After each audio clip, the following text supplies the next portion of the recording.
what they endured and sacrificed in the cause of fighting for their rights, our rights, and freedoms.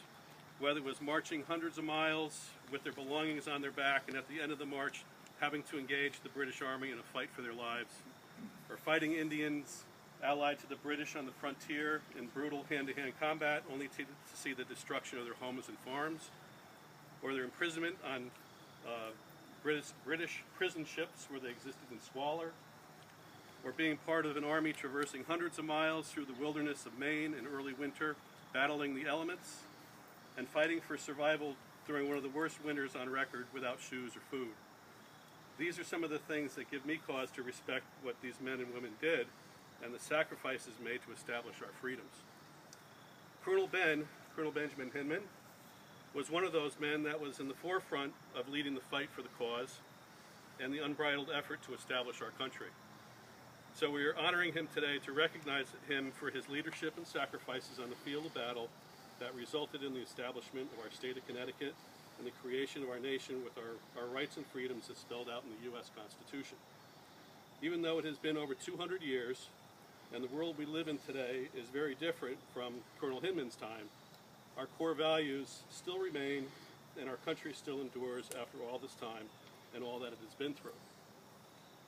Benjamin Hinman was born here in Southbury in April of 1720, the eldest son of Benjamin Hinman Jr. and Sarah Sherman.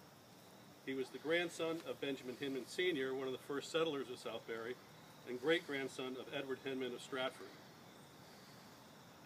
Benjamin's parents died in the Great Sickness, it was a smallpox epidemic, of 1727, leaving Ben and his two siblings, David and Jerusha, orphans.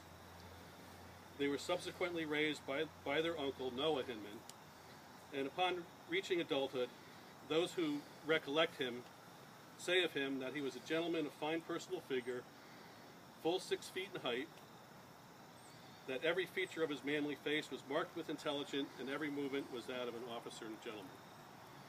In the mid-1740s, he married Mary Stiles, daughter of Francis Stiles.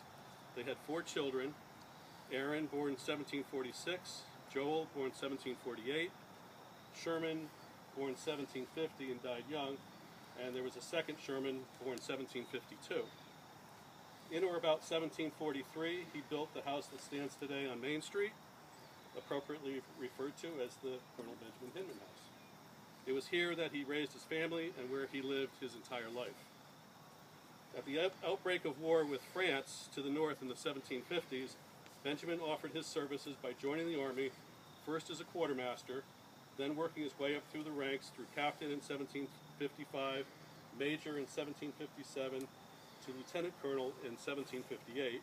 He saw action against the French at Crown Point, Fort Niagara, and the invasion of Quebec, and its ultimate surrender in 1759. In 1771, he was commissioned a full colonel of the 13th Regiment of Foot and Horse. Beginning with the hostilities with Great Britain in 1775, with his lengthy experience and rank, Colonel Ben was among the first to be called upon by Governor Jonathan Trumbull to lead a militia regiment. He was put in command of the 4th Regiment of enlisted troops to defend the colony of Connecticut and was immediately given the task of protecting the coast of Connecticut from British invasion. In May of 1775, Hinman, along with his regiment of about 1,000 men, were sent to take command of the forces at Crown Point and Fort Ticonderoga, relieving Ethan Allen and Seth Warner after their bold capture of the 2 forts.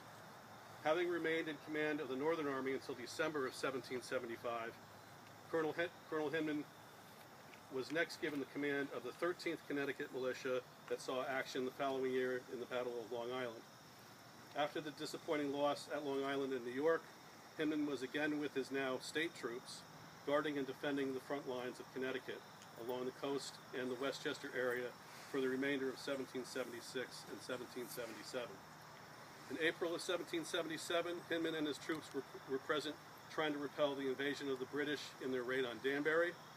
He was heroically fighting the enemy at the Battle of Ridgefield and was wounded in his efforts, but by the fall of that year he had recovered enough to be at the head of a company of Rangers in the Bennington area during the Battle of Bennington and was at Saratoga for the surrender of Burgoyne and the British forces after the decisive American victory. Due to exhaustion and ill health, Colonel Hinman returned to Southbury and did not join the Army again. Rather, he turned his attention toward representing the town of Southbury in the state legislature for the next 8 sessions. From the period between 1757 and 1798, Colonel Hinman represented the town of Southbury for a total of 26 sessions. In 1783, his wife and the mother of his children, Mary Stiles, died at the age of 54, and she was interred at the White Oak Cemetery just up the road. And in 1791, Colonel Ben married Sarah Hickok, daughter of Deacon Benjamin Hickok. In 1788, Colonel Ben was again taking a leadership role in the town by being a member of the state convention that ratified the United States Constitution. During the last 25 years of his life, Colonel Ben turned his attention to farming and land surveying, and he spent many months in northern Vermont looking for good farmland that he could broker for those who were willing to relocate. At one point, his son Aaron, here, and his cousins Timothy and Isaac Hinman had followed Colonel Ben's advice and bought and settled the Vermont land. Aaron, however, returned to his Southbury farm where he subsequently prospered as a farmer. Colonel Ben died in Southbury March 10, 1810, at the age of 90 years. A simple stone marks his burial here.